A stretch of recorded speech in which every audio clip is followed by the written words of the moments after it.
नमस्ते, जय हिंद। मैं हूं डॉक्टर आशुतोष पांडे और आज हम बात करने वाले हैं फोटोकेमिकल स्मॉग और दिल्ली में लग रहे स्मॉग टावर्स के बारे में। एक लग चुका है और एक जल्दी ही लगा दिया जाएगा। तो आइए समझते हैं कि स्मॉग टावर का वर्किंग प्रिंसिपल क्या है, वो कैसे काम करता है और अभी जो लगा हुआ है क्या उसकी वजह से कोई फायदा है दिल्ली वालों को या फिर सिर्फ ये पैसे की बर्बादी ही कर रहा है। चलिए समझते हैं इस पूरे के पूरे चीज़ को इस वीडियो में।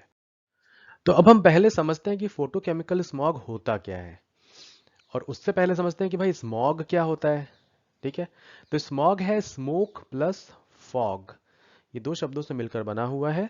और अगर आपके वातावरण में स्मोक है और फॉग प्रेजेंस है तो सनलाइट के प्रेजेंस में, यानी सनलाइट अगर है वहां पर, तो photo means light and chemical means there are certain chemicals which are present. तो फोटो केमिकल स्मॉग का फॉर्मेशन होगा। एक्चुअली स्मॉग बेसिकली दो तरीके का होता है। एक होता है सल्फ्यूरस स्मॉग या लंदन स्मॉग और दूसरा होता है लॉस एंजलिस स्मॉग या फोटोकेमिकल स्मॉग इसको कहते हैं। क्योंकि ये सनलाइट की प्रेजेंस में हो रहा है और स्मोक होना चाहिए वहां पर, ऐसी कंडीशन भारत में भी बनती है। कब बनती है? खासतौर पे अर्ली विंटर्स में या बरसात के मौसम के खत्म होने के बाद। नॉर्थ इंडिया में जैसे ही ठंड आनी शुरू होती है वैसे आपको ये कंडीशंस देखने को मिलेंगी और दिवाली के आसपास का समय बेसिकली इसका हमें देखने को मिलता है। उसके बाद भी होता रहेगा जब तक कि सनलाइट प्रोमिनेंटली मौजूद है। होता क्या है, सनलाइट के प्रेजेंस में जो अ, जो सनलाइट है वो रिएक्ट करेगी नाइट्रोजन के ऑक्साइड से। अब ये नाइट्रोजन के ऑक्साइड्स आ कहाँ से रहे हैं? ये आ रहे हैं कुछ गाड़ियों से, जो कार का एग्जॉस्ट है, या फिर पावर प्लांट्स हैं, फैक्ट्रीज हैं, वहां से। और सनलाइट, नाइट्रोजन ऑक्साइड और साथ में होना चाहिए कोई एक वोलेटाइल ऑर्गेनिक कंपाउंड।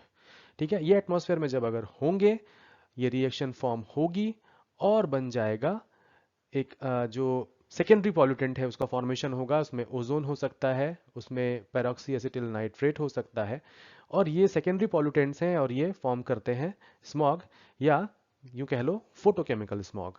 तो ये है कहानी फोटोकेमिकल स्मॉग की। तो एक बार फटाफट समझ लेते हैं कि भाई किस तरीके से काम करता है ये। तो down draft air cleaning system है जो यूनिवर्सिटी ऑफ मिनेसोटा ने अमेरिका में डेवलप किया। भारत में आईआईटी बॉम्बे इसके साथ कोलैबोरेट किया, इस यूनिवर्सिटी के साथ, और इस टेक्नोलॉजी को रेप्लिकेट किया गया है इसमें, और इसे इम्प्लीमेंट किया है कॉमर्शियली हमारे टाटा प्रोजेक्ट लिमिटेड वालों ने। अब क्या है कि जो काम कैसे करना है, तो ये जो 24 मीटर के ऊपर यहाँ पर एक टावर के सबसे ऊपरी हिस्से में एक इनलेट होगा जहां से पॉल्यूटेड एयर अंदर आएगी। कैसे अंदर आती है कि कुछ 10 मीटर की हाइट पर करीब कुछ पंखे लगाए गए हैं, 40 के करीब, जो बाहर की तरफ हवा फेंकते हैं। तो उनकी वजह से एक सक्शन प्रेशर क्रिएट होगा या नेगेटिव प्रेशर क्रिएट होगा ऊपर, और वहां से हवा अंदर की तरफ सक कर ली जाती है टॉप से। उसके बाद यहाँ पर फिल्टर्स लगाए हुए हैं माइक्रो लेयर में और मैक्रो लेयर में। जो मैक्रो लेयर फिल्टर है वो 10 माइक्रोमीटर या उससे ज़्यादा बड़े पार्टिकल्स को ट्रैप करेंगे, जबकि जो माइक्रो लेयर का फिल्टर है वो स्मॉलर पार्टिकल्स जो कि 0.3 माइक्रोन्स के अराउंड होंगे, उन्हें ये ट्रैप करेगा। उसके बाद क्या होता है, जो डाउन ड्राफ्ट मेथड है वो क्या करता है, चाइना में भी इस तरह का एक सिस्टम लगाया गया है, लेकिन वहाँ थोड़ा सा अंतर है। वहाँ 60 मीटर का लंबा चौड़ा स्मॉग टावर लगाया गया है जियान सिटी के अंदर, जो कि अप ड्राफ्ट सिस्टम यूज करता है, यानी air is sucked in from near the ground, और उसके बाद ये क्या करता है, वापस भेज देता है कन्वेक्शन से साफ हवा को बाहर। लेकिन ये गंदी हवा को ऊपर से ट्रैप कर रहा है और साफ हवा को नीचे बाहर फेंक रहा है। तो ये अंतर है दोनों में। भारत में जो लगा है वो डाउन ड्राफ्ट मेथड को यूज कर रहा है। इसको एक फिगर से भी समझने की कोशिश करते हैं। तो डाउन ड्राफ्ट टेक्नोलॉजी यूज की जा रही है यहाँ पर। इस फिगर से हम समझते हैं कि यहाँ क्या होता है कि 40 पंखे लगे हुए दिख रहे हैं आपको। देखो यहाँ पर 5 इधर 5 इधर, तो टोटल 10 हो गए एक साइड में, और ऐसे 4 साइड्स हैं, तो 40 फैंस आर देयर जो वहां पर लगे हुए हैं। उसमें क्या हो रहा है, फिल्टर्ड एयर आउट हो रही है, यानी कि यहाँ से हवा को बाहर फेंका जा रहा है। इसकी वजह से अंदर यहाँ फिल्टर लगाए गए हैं और ऊपर यहाँ से सक्शन हो रहा है करीब 24 मीटर की हाइट पे। यानी ये हाइट है 18, ये है 6, 18 और 6 टोटल हाइट 24 मीटर की है। और यहाँ से polluted air down draft method से अंदर जा रहे हैं। और फिल्टर्स जो है करीब 5000 के करीब फिल्टर्स दो लेयर्स में लगाए गए हैं। मैंने पहले ही बता दिया आपको, मैक्रो लेयर और माइक्रो लेयर, इन दो लेयर में फिल्टर्स लगे हुए हैं। और ये फिल्टर्ड एयर यहाँ से जब अंदर जाएगी खराब हवा, और यहाँ से साफ होते हुए बाहर यहाँ से निकल कर चली जाएगी। कुछ यूं ये फंक्शन कर रहा है आपका स्मॉग टावर। अब देखो ये काम कैसे कर रहा है, इस पर थोड़ा सा और डिस्कशन कर लेते हैं कि जो कंप्यूटेशनल फ्लूइड डायनेमिक्स मॉडलिंग है, ये किसने की? आईआईटी बॉम्बे। तो इनके आधार पर, इस स्टडी के आधार पर हम बता सकते हैं कि ये एयर क्वालिटी लगभग 1 किलोमीटर के दायरे में जो टावर के हैं उनको ये इम्प्रूव करेगा ये टावर।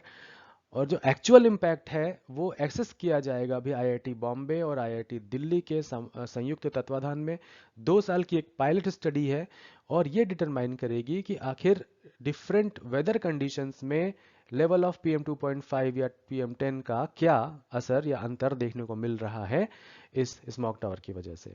और इसके लिए एक automated supervisory control and data acquisition system भी इंस्टॉल किया गया है जो इसकी मॉनिटरिंग करेगा। इसके अलावा लेवल ऑफ 2.5, पीएम 2.5 और पीएम 10 टेम्परेचर ह्यूमिडिटी के साथ साथ चेक किए जाएंगे, मेजर किए जाएंगे और इनका लगातार जो है डिस्प्ले भी किया जाएगा इस टावर के पास। अब सुप्रीम कोर्ट ऑर्डर की एक बार बात करते हैं। 2019 में सुप्रीम कोर्ट ने कहा था सेंट्रल पॉल्यूशन कंट्रोल बोर्ड से और दिल्ली की सरकार से कि भाई कुछ ऐसा करो कि स्मॉग टावर लगाओ, कुछ करो भाई, नहीं तो एयर पॉल्यूशन बहुत ज़्यादा बढ़ रहा है।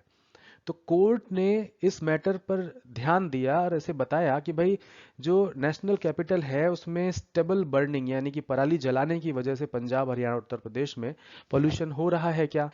तो आईआईटी बॉम्बे ने एक प्रपोजल सबमिट किया था सीपीसीबी के पास कि हम कुछ ऐसा स्मॉग टावर यहाँ लगा सकते हैं। जनवरी 2020 में सुप्रीम कोर्ट ने डायरेक्ट किया कि 2 टावर कम से कम इस तरह के लगाए जाएं अप्रैल तक, ताकि देखा जा सके एक पायलट प्रोजेक्ट के तौर पर कि क्या इनका असर पॉल्यूशन को कम करने में हो रहा है या नहीं। तो स्मॉग टावर को कनॉट प्लेस पर लगाया गया है जो कि पहला है भारत में लगा हुआ ये स्मॉग टावर। दूसरा जो टावर है उसे आनंद विहार के पास ईस्ट दिल्ली में लगाया जाएगा और सीपीसीबी इसकी नोडल एजेंसी है और धीरे धीरे ये पूरा होने के कगार पर है। 2009 से लेकर अगर हम देखें तो लगभग 258% से लेकर 335% तक की वृद्धि देखी गई है, बढ़ोतरी देखी गई है कंसंट्रेशन ऑफ पीएम 10 में दिल्ली की अगर हम बात करें तो। 2016 की एक रिपोर्ट जो है सीपीसीबी की उसमें बताया गया है ऐसा। लेकिन जो प्रोमिनेंट पॉल्यूटेंट हैं दिल्ली और नेबरिंग एरियाज में वो पीएम 2.5 हैं इस रिपोर्ट के अनुसार, यानी कि पार्टिकुलेट मैटर जिनका पार्टिकल साइज या डायमीटर 2.5 माइक्रोन या उससे कम होता है। तो क्या ये स्मॉग टावर्स सचमुच काम करते हैं या इनका कोई फायदा है भी? जो पहला एक्सपेरिमेंट है भारत में large scale outdoor air pollution system में या एयर प्यूरिफिकेशन सिस्टम में, इस तरह के ऐसे कोई एक्सपेरिमेंट्स पहले हुए नहीं है। क्योंकि आप जानते हैं एयर पोल्यूशन एक 3 डायमेंशन की प्रॉब्लम है, 3 डायमेंशंस में है और कोई बाउंड्री को ये मानता नहीं, तो हवा को साफ करना is a difficult task. Small smog towers पहले भी नीदरलैंड और साउथ कोरिया जैसे देशों में लगाए जा चुके हैं, वहीं चाइना में बड़े स्मॉग टावर्स भी लगाए गए हैं। एक्सपर्ट्स का कहना है कि ऐसे कोई खास या बड़े एविडेंसेस अभी हमें नजर नहीं आए हैं जो ये कहें कि टावर्स बहुत अच्छा काम कर रहे हैं। ये कहते हैं कि we haven't come across any clear data that has shown that smog towers have helped to improve the outdoor ambient air quality of a city either in India or other parts of the world. तो how do you filter air in a dynamic scenario, मतलब हवा आ रही है जा रही है, कोई boundaries तो है नहीं ना उसके आसपास। तो ऐसे में कोई कन्फाइंड एरिया नहीं है। जैसे इंडोर एयर है उसको हम साफ कर सकते हैं because we have confined area, दीवारें हैं चारों तरफ, इनफैक्ट 6 तरफ, तो हम यहाँ पर हवा को साफ कर सकते हैं। लेकिन आउटडोर इन्वायरमेंट में हवा को क्लीन करना इज नॉट दैट नेसेसरी और इस वजह से एयर पॉल्यूशन को बाहरी इन्वायरमेंट में कंट्रोल कर पाना एक बेहद मुश्किल टास्क है। तो देखते हैं अभी जो पायलट प्रोजेक्ट्स हैं वो किस तरीके से, वो रिजल्ट जो आएंगे अगले 2 साल बाद उनको हम फिर एनालाइज करेंगे और देखेंगे किस तरीके से उनका असर हुआ या नहीं हुआ। तो इस वीडियो के अंत तक बने रहने के लिए आप सभी का बहुत बहुत धन्यवाद। उम्मीद करता हूं कि आपको ये वीडियो पसंद आया होगा, इसने आपकी लाइफ में कुछ वैल्यू ऐड की होगी। अब हम मिलेंगे किसी अगले वीडियो में कुछ ऐसे ही रोचक टॉपिक्स के साथ। अगर आप चाहते हैं कि मैं किसी खास टॉपिक पर वीडियो बनाऊं तो आप मुझे कमेंट सेक्शन में बता सकते हैं। मैं ज़रूर कोशिश करूंगा कि मैं उस टॉपिक पर नए वीडियो ले आऊं। तो ठीक है, फिर मिलते हैं। जय हिंद, नमस्ते, वंदे मातरम।